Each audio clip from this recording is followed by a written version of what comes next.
Warm welcome to all of you.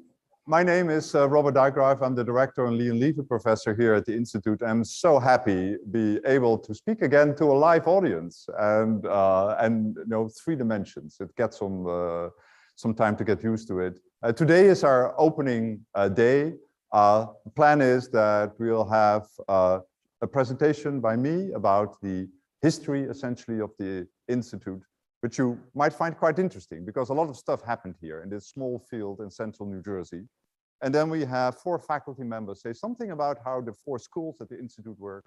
And then, of course, we get to the most important part, which is the food and drinks outside and lovely weather. And it's so, first of all, often when I go to a new city or something, I want to find one of these signs that says, you know, you are here, just to get an indication what is actually, you know, where am I?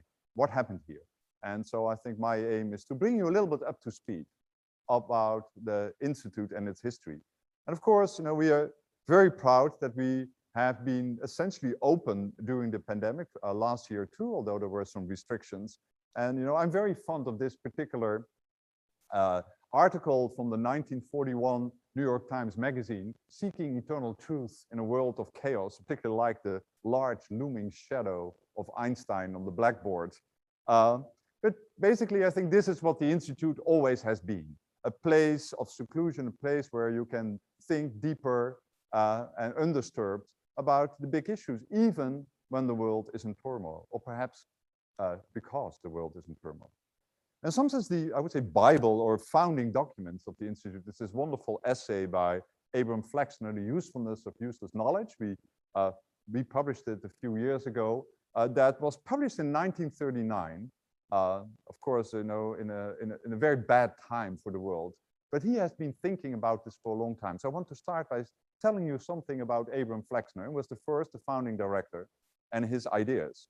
So when he passed away, this is the New York Times editorial page in 1959. It says that he was instrumental in influencing philanthropic foundations to endow more than $500 million to education, opening doors to research and experiment. No other American of his time has contributed more to the welfare of his country and humanity in general. These are big words, and of course, many people do not know who Einstein Flexner is, so hic transit gloria. But he was a very interesting character. He came from this Jewish family of Louisville, Kentucky, who really suffered bad in the crash of the 1870s. The oldest brother, Jacob, was at some point able to have Abraham, the first to go to college. And he went to the Johns Hopkins University. It was just created around that time. He was age 17. The president was Daniel Court Gilman, who came from Berkeley. Berkeley, actually, at that point was largely an agricultural institution. He had grand ideas about building research universities, like the famous German and English and France were in Europe. And but then he moved to Johns Hopkins. That was the first university actually in the US that had research in its mission, written in its mission. Flexner only had money for 2 years. He talked to the president, was okay, and he graduated in classics, went back to his hometown, started a school, and got into the headlines by failing all the students in the first year. In fact, the 2 of his other brothers became quite famous. Simon Flexner, a famous virologist, first president of what now is Rockefeller University. Bernard Flexner, great diplomat and philanthropist. Flexner actually very soon started his own school, Mr. Flexner School, and presidents at major universities start to notice that they got lots and lots of boys, of course, in those times, often, from this one school in Louisville.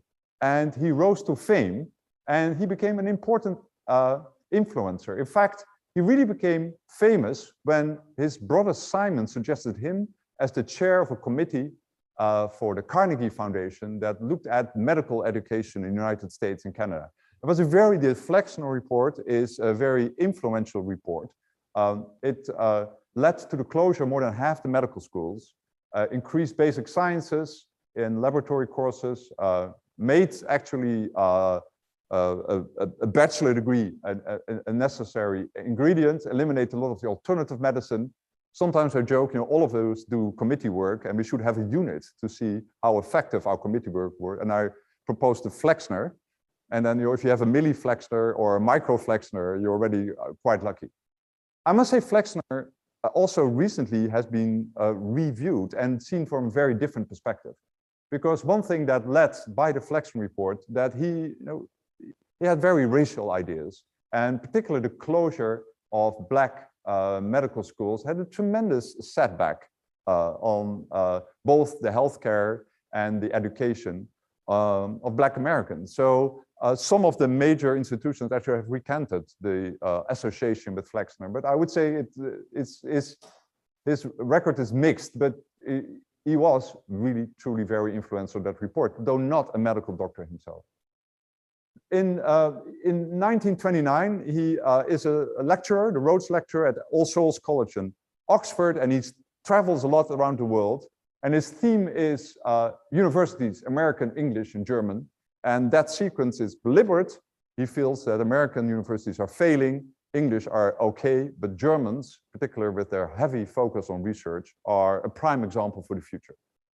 And he writes, for instance, about Columbia University at that time, which had courses in practical poultry raising and beekeeping. And there was a general, very applied, very practical attitude of American universities. Things changed when, in 1929, representatives of the Bamberger family came to him, and with actually the original idea was to create a medical school, particular medical school which was a time of great anti-Semitism, which had no ethnographic or racist quota. But Flexner was able to say, well, there's no need for such a school. There already exists something like that. It's called Rockefeller. It's run by my brother. I have a much better idea. I want to create a place exclusively dedicated to scholarship, and that doesn't exist in this country. And famously, the Bambergers approved under the condition that he actually leads it. And Flexner's wife says to him, well, you have been criticizing people your whole life. Now you should give others the opportunity to criticize you. And he was criticized. So these were the founders, Louis Bamberger and his sister, Carolyn Bamberger, who was married to Felix Fuld, which was the business partner of Bamberger. They had a great department store, the Bamberger store in Newark. Newark at that time was a bustling city. There's some beautiful old reels you can find on YouTube in 1926. They had many innovations. It was a huge store. They had a Thanksgiving parade. And in October 1929, the Bambergers sell their store to Macy's. And so when the Wall Street crash happens, they were one of the few actually have cash in their hands. And that's why they were able to do significant philanthropy in a time of deep economic depression. Their idea was to have this school in, as they wrote, Newark or its vicinity. Oswald Veblen, who was at that time the chair of the math department at Princeton University, immediately contacted Flexner and started to argue that Princeton is in the neighborhood of Newark. He says, well, actually, I've just built, you can find on campus, the largest math department in the United States. Old Fine Hall, now Jones Hall, a beautiful large space. He says, so I have just the space for you to start your institute. And indeed, Flexner, who actually felt that the institute should not own property, should not have buildings or much staff, thought that was a great idea. They went in. In fact, quite remarkable, when this math department, Fine Hall, was built in 1929, already there was this famous inscription that you can still find. Subtle is the Lord, raffineerd is der Herr Gott, aber boshaft is nicht, not malicious, was already in the fireplace there, kind of somehow predicting that Einstein would actually be in that particular building. In fact, that Flexner was able to get Einstein to move here was quite a remarkable coup. Often people ask why Einstein was the most famous scientist in the world, why he could go to any place, why did he go to the Institute? And one little factoid is that actually in Berlin, Einstein was the director of what's now called the Max Planck Institute for Physics, and a special chair in the academy. And there were literally one person working in the whole institute. So it was an institute that only existed on paper. And so in some sense, he moved again to an institute that at that time only existed on paper. But there were other arguments for his move. I'll come to that in a moment. That's in our archive is the famous note, "I'm all fire and flame for this proposal." This is a little trick of Einstein arriving in the US.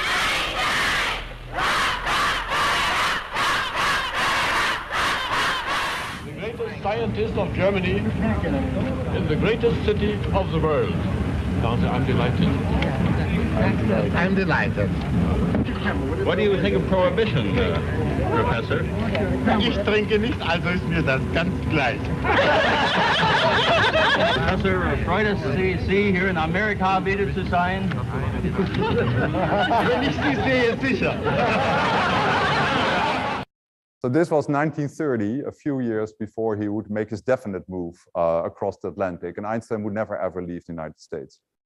The newspapers actually report with a lot of news items about this old dream, a university sui generis, this really remarkable. They also comment on the extravagantly large offices with fireplaces and everything. It was really a scholar's dream come true. Einstein and Veblen were the first, if those of you who signed the members' book have seen that were the first 5 signatures on the book are the signatures of these 5 mathematicians. Flexner started with the School of Mathematics. 2 of the professors, James Alexander and Oswald Veblen, were recruited from the university, so they were being poached.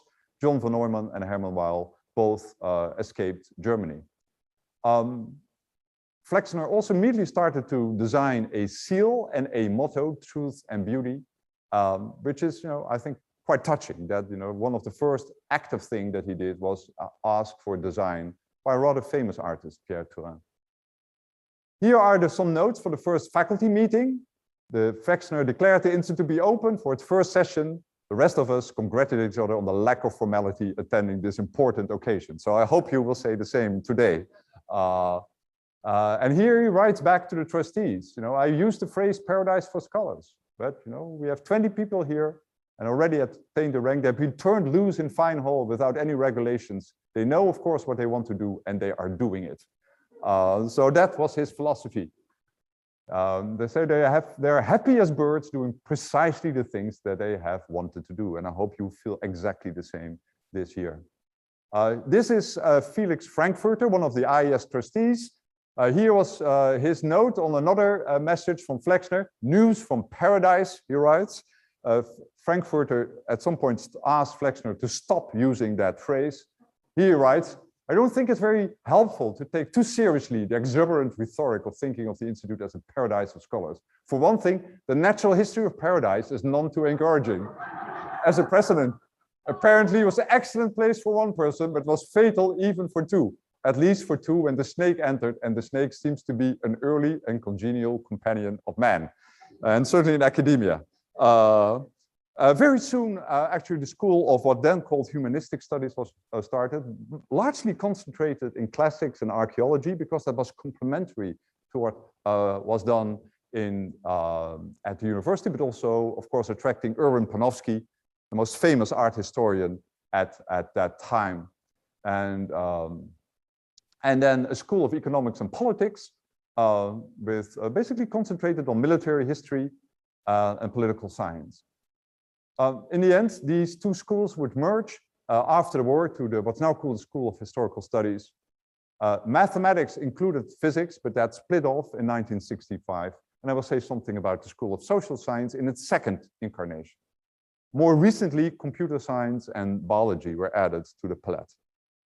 Now, Flexner his favorite word was plastic, which means very different now, but it was like flexibility. I always wanted the institute to be flexible, no laboratories, basically no buildings, and he was both right and wrong, as I want to demonstrate.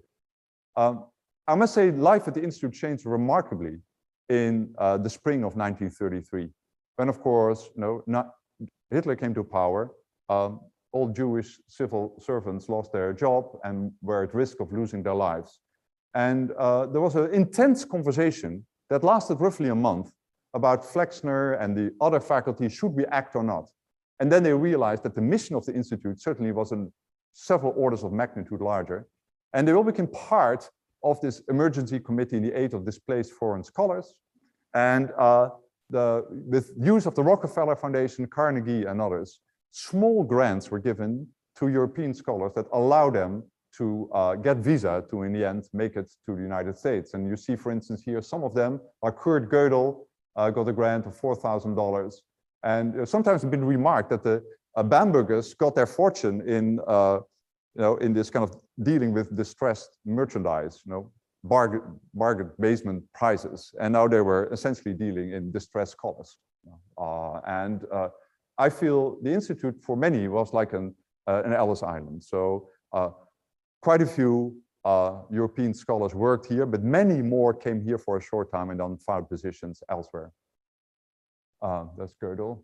Einstein and Flexner is a very interesting relationship between the two. When we republished the essay, I wrote an introduction to it.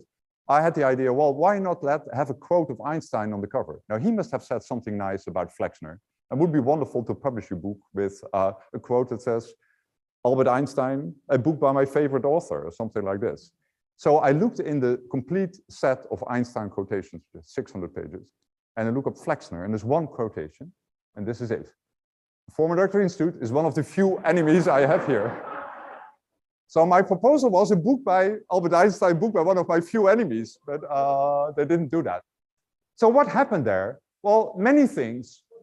They were completely opposite personalities. This is the telegram, it's in our archive, that Flexner sends to Einstein while he is on the boat crossing the Atlantic, telling him, disembark at, inconspicuously, make no statement, give no interview on any subject or newspaper, please keep cable absolutely confidential, so keep a low profile. When he arrives in Princeton, President Roosevelt invites him to the White House.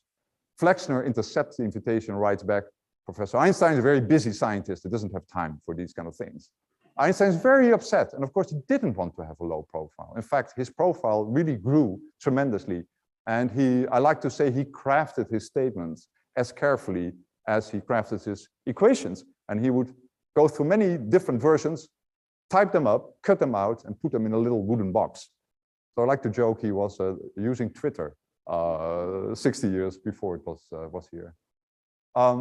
Actually, some of the wonderful source of these sources, this wonderful person, Dr. Joseph Schein, who just celebrated his 106th birthday in February. In 1933, he was a freshman student at Princeton. He was a Jewish student from a very modest background, and got close to Flexner. Flexner became his friend and his mentor. He became close to all the Institute faculty that time, Albert Einstein and others.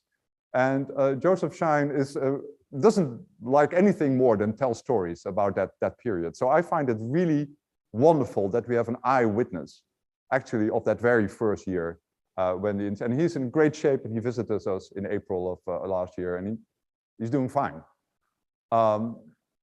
Flexner indeed then sees that the Institute was very important, as he writes when his last director's report in 1939, the center of gravity of scholarship moved across the Atlantic. And by the way, he first writes that these centers of gravity always move around the globe and never stop moving. In 2017, when the previous administration issued its travel bans, was a lot of worry and distress here on campus. And so the scholars in that class, the year 2016-2017, organized a history working group and dived into the archive, somehow used I would say, the tools of scholarship to react to this. And you'll find many wonderful things they had displays. They, for instance, for Emmy Noether, perhaps one of the greatest mathematicians who came here, and many others already mentioned, Panofsky and Gödel.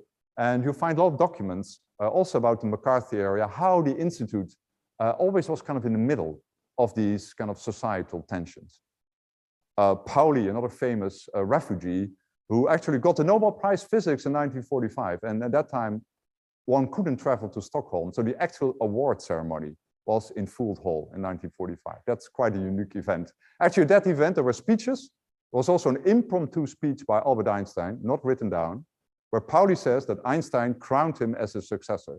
but it wasn't written down, and Pauli forever hated the fact that it was not documented. He was crowned, but it was not documented. It was some kind of a uncertainty principle working here. Of course, there are many ways in which the Institute was involved in the Second World War. Here's Einstein with Leo Szilard writing a famous letter to Roosevelt in 1939, starting the Manhattan Project. Robert Oppenheimer was, of course, the third director, he almost for 20 years here. He was at that time, perhaps the most, apart from Einstein, the most famous scientist. He is here on the cover on the occasion of becoming director. That's an excerpt from Life magazine. Here he is with Einstein. Here is he in his office, my office. We didn't have much space, so all the postdocs were crammed in one room at that time. But it was a great group of these 8 initial postdocs that he worked with. 2 Nobel laureates, 2 of the 8 were women. So it was a terrific group. Von Neumann was here, of course, and Gödel. In fact, the Institute was a center for mathematical logic in the 1930s. And during the war, von Neumann writes, I'm thinking about something much more important than bombs. I'm thinking about computers. And after war, he starts constructing what we now think as the first modern von Neumann architecture computer, programmable computer at IIS, built, by the way, out of war plus material. Here's with Oppenheimer. And so the institute that never ever should have a laboratory once had a lab, and it created the modern computer. At that time, there were around 30 engineers here on campus working on this machine, which is now in our nursery school, Crossroads. So I love the fact that some of your small kids might be taking their first steps in the same place where the computer took its first steps.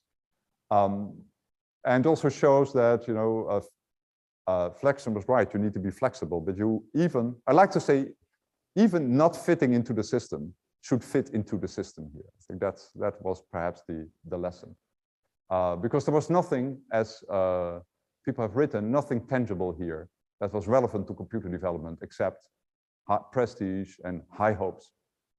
Here is there's a wonderful book by George Dyson, son of Freeman Dyson, who passed away last year. About this, you can read more. It only had 1,000 bits of memory, and it was used to make the first weather prediction. I love the fact that the first weather prediction took 48 hours to predict tomorrow's weather.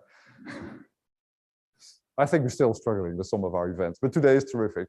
And then there's this remarkable thing. This wonderful article can really recommend. Von Neumann writes in Fortune magazine, 1955, about the theme, can we survive technology? And actually 3/4 of that article, 1/4 is about nuclear arms, 3/4 is about climate change, natural climate change or human-induced climate change, but also climate change as a weapon, geoengineering. And he says some remarkable things to say. He said, climate will merge nations' affair more closely and thoroughly than the threat of nuclear or any other war. And he also has this very, I think, a very humble opinion that in the end we have to rely on patience, flexibility, and intelligence. This is from the person who basically discovered game theory. So the remarkable thing that this institute that should be far removed from the reality as possible. In 1948, you had Einstein, father of the peace movement, von Neumann, the coldest of cold warriors, and Oppenheimer, who was had an in-between position and was basically on the hinge of these two forces, all in one building. By the way, the first contributions to the war effort were made by the historians here and the political scientists. Edward Earle led a group, the famous Princeton group, that led to the whole concept of national security and modern strategy. And this group, essentially what they did, they studied, if I can say it, all the wars that Germany lost to kind of prepare from an historical point of view on World War II. So the humanists were there first. Of course, everything changed here in 1954 when, in the height of the McCarthy era, there were the famous Oppenheimer hearings. And he was again now on Time magazine's cover, but now with a different line, beyond loyalty, the harsh requirement of security. Many people say that Oppenheimer was a completely changed man after that. He was, but on the other hand, I want to show you a little clip from another thing you can find on YouTube, an interview aired in January 1955, so after the hearing, by Edward R. Murrow, the famous journalist that was fighting McCarthyism. And he came to Princeton to interview Oppenheimer, basically to set the case straight, but it's essentially an interview just about the Institute and about scholarship. So I will show you a clip, and I have to warn you in advance, there's a lot of smoking going on. This is See It Now, edited by the partnership of Murrow and Friendly, presented by the Aluminum Company of America. This is the computer. This is the computing machine at the Institute for Advanced Study, Princeton, New Jersey. It is virtually the only piece of scientific equipment at this institute. There is no student body here, just chalk and blackboard and books and scholars, less than 100 of them in all. Einstein, Bohr, Oppenheimer, Merritt, Woodward, Thomson, Lowe, Hetty Goldman, Kantorovich, Belop. In the past, the Institute has contributed much to the security and knowledge of this republic. The men of this institute probe far beyond the existing frontier of man's knowledge. This is a brief report on the work and purpose of the Institute as seen through the eyes and mind of one man, its director, Dr. J. Robert Oppenheimer, a physicist. Dr. Oppenheimer, why don't we begin by your telling me a little about this Institute for Advanced Study, how it began. Well, I'll try. Of course, it began at a time when I wasn't anywhere near, and it's already a subject for historical research. I'm about to find someone to see if we can find out how it began. I've heard you describe it as a decompression chamber. Well, it is for many people. There are no telephones ringing, and you don't have to go to committee meetings, and you don't have to meet classes. And it's especially for the few people who are here for life. The first years are quite remarkable, because most people depend on being interrupted in order to live. But the work is... That's true. We do depend on interruptions, so it gets used to have this free space and time. I often like to say, like, no pressure is maximal pressure. In fact, the chair of the board at that time was Lewis Strauss, who was also instrumental getting Oppenheimer to the Manhattan Project, and then as director.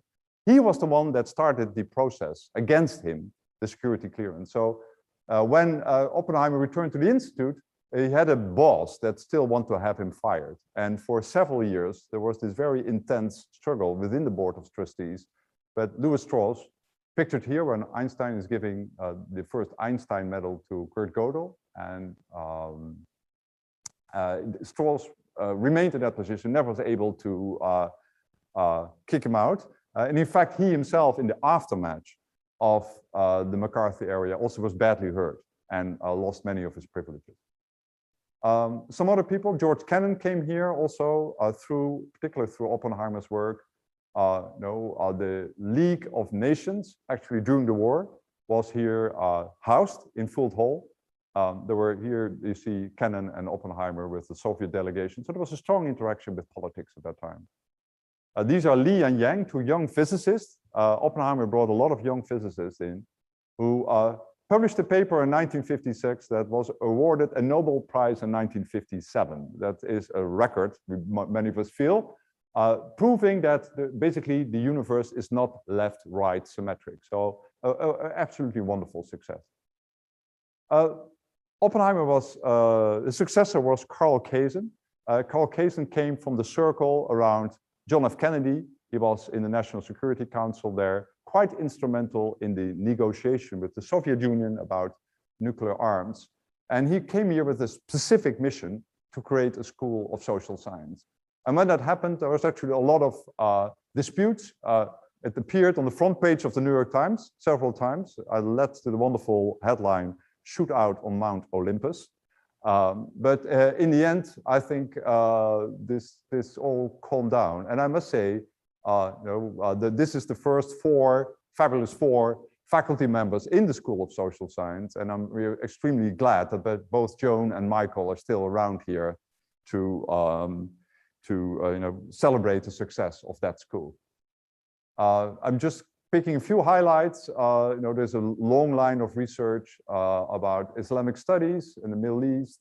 These are two of our dear colleagues that we lost, Oleg Grabar and Patricia Krohn.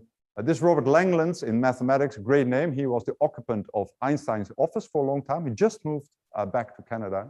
He insisted on calling it Langlands' office, by the way, instead of Einstein's office. And there's a wonderful line about studying that particular branch of mathematics, where I would say both the predecessors and people who worked on it were here at the Institute. So my point is there are long lines of research going through multiple generations that you're part of and that you should feel enriched by. We will hear a few moments, some more about the school. Let me say a few words about where you are. So these are our grounds. This is our academic campus. This is the Institute Woods. Roughly, the whole campus, roughly 800 acres, largely just the woods, which are protected. And it's wonderful to walk and be inspired. Often I joke, we're a little village in Gallia, and then only those who knew Asterix and Obelix understand but it is a little village, and I hope you feel part of that village. Of course, there's a long history of humans living in this area. There's the indigenous people who lived here. And in fact, the early American settlers talk about the many Indian families being close by. Actually, Princeton was created as a spot along the King's Highway, which basically went across the East Coast. It's now basically the I-95. And the Quakers, which were in Pennsylvania, moved north and about as north as you can as Princeton, and it was selected as a spot that roughly was halfway between Philadelphia and New York and was somehow hardest to get out of. So it was really picked as an isolated spot to be, in the woods, of course. There were very few people. It was settled by 6 Quaker families, and one of those was the Oldens. Olden Farm is actually the property that we're on right now. The homestead is now the director's home, Olden Manor of Olden Farm. This small part, I hope to invite you at some point to it. This small part here was essentially the cabin that was built there in the late 17th century. And the first Oldens lived there with 11 children that all made it to adulthood, which is quite special. And they write that their next door neighbor is an Indian family living 3 miles upstream on the Stony Brook River. Here you see the layout as it was in the early 40s. This is the construction of Fould Hall. Flexner really hated the fact that we had our own buildings, but Oswald Veblen famously said that no university or institute of higher learning ever regretted having too much land. And in fact, he comes from Norway. His family lost all their belongings in Norway through some legal procedures. And so he was quite adamant to buy this huge tract of land that at that time was as big as the main Princeton University campus and turn most of it into woods. Here's the dedication of Fould Hall. This is the path that you will see. There's now more trees, but if you walk from Fould Hall to the director's home, you're following in the footsteps many famous scholars, particularly Einstein and Gödel, who would walk every day at the exact same time. And local Princeton kids would know that and would stand on the corner of Mercer Street to greet them. So whenever you walk that path, think of some thoughts that as deep as the conversations between these two gentlemen. The member housing was built in the 1950s. I think it was very visionary. I hope you enjoy these apartments. Marcel Breuer, the famous Bauhaus architect, designed them. Another thing that was important in the Institute life is tea. I hope you enjoy it. It started from the very beginning. I like to say that some of the high points of the intellectual life at the Institute happened at tea. A famous example is a tea conversation in 1935, which led to Einstein, as it was reported on the New York Times front page, attacking quantum theory, but Einstein basically showing the remarkable thing of quantum entanglement that's now needed for quantum computers. So that happened at tea. So again, if you have a tea conversation, this is the kind of conversations I hope you will have that will change the world. The dining hall, the old dining hall was in the 4th floor of Fould. Now, of course, it's in Simon's Hall. The food is a very important element to us. Here you see the campus. It's not very big. Here's Fould Hall. constructed in 39. Very modest building, by the way. It was rather cheap, and you won't find kind of grand interior details. No big fireplaces and pool and other efforts. The beautiful historical studies social science library was constructed by Wallace Harrison, the architect that also built the Kennedy Center in DC. That was under Oppenheimer. Then the West Building and Simons Hall, Carl Kaysen built, which we upgraded. Simony Hall and Wolfenson Hall, where right now, Cesar Pelli in 1994. And then the Bloomberg Hall, which is added lots of space to 2 smaller buildings there in 2002. And you see the construction, which is the Rubenstein Commons, that will be finished this spring. And it will be a common space, so it can be used for everyone. There will be social spaces, there will be cafeteria, a lounge, and a lot of smaller and larger meeting rooms. So we're very happy that that will finally come online. There are many houses here in Princeton, if you walk around, that have history attached to them. I told you about the rector's house. There's another famous house, 112 Mercer Street, the house that Einstein lived, and we think it's uniquely haunted because the 3 Institute faculty members that have lived there, all 3 earned Nobel Prizes. So it's vacant, so we're still waiting for the faculty member that dares to kind of deal and live with this tremendous pressure. We have a very active program here from the very beginning of artists in residence. There's David Lang, who's our current artist in residence, a composer who will, curates our concerts and artist talks. On the left, you see T.S. Eliot, who actually came here in 1948, working. He saw everybody, all the mathematicians, writing complicated things on the blackboard. So he started to write his most complicated play ever, The Cocktail Party, which typically is seen as the worst play he ever wrote. So that's very dangerous, mixing artists and mathematicians. But he actually did earn the Nobel Prize during that year. So the magic of the Institute did work. Now, there are many outreach activities that you will see. We are, of course, slowly getting back into our normal life, and I hope you can participate in many of these because we feel these kind of social, the informal part, the soft tissue of the Institute, I would say, is as important as the scholarship that you're doing. Now, what is our community?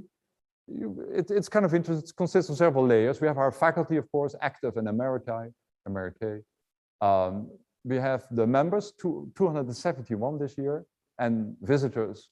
Then we have our staff that's extremely dedicated. We have our board of trustees, currently 29, who are also largely our most important donors. The Institute also has a local friends support group. It's very important to us too. And it's good to say that we are a philanthropically supported organization. Roughly only 10%, it might be even less, and shrinking rapidly, of our support, our financial support, comes from the government. The rest is our endowment, our annual giving, foundations, etc. So we live here, and I think we are blessed by that, because that means we are independent, and we like to say we can do whatever we want. Any rules we have here are self-imposed, and I think the fact that we can be, and you can be academically independent here, is to a large extent a reflection to the fact that we as an institution are independent. And then we have more than 6,000 alumni, the AMIAS group, and all are by definition now part of it. They're all around the world, and we're very proud of this huge network. I'm ending with this quote, which is the beginning of the essay, The Usefulness of Useless Knowledge. I won't read it completely, but the last sentence I find very touching. The world has always been a sorry and confused sort of place, that poets and artists and scientists have ignored the factors that would, if intended to, paralyze them. So I want to end by saying, please do not be paralyzed. Enjoy the many goodies. I will say a few informal words during the reception, but this is the end of my presentation. And with that, thank you very much.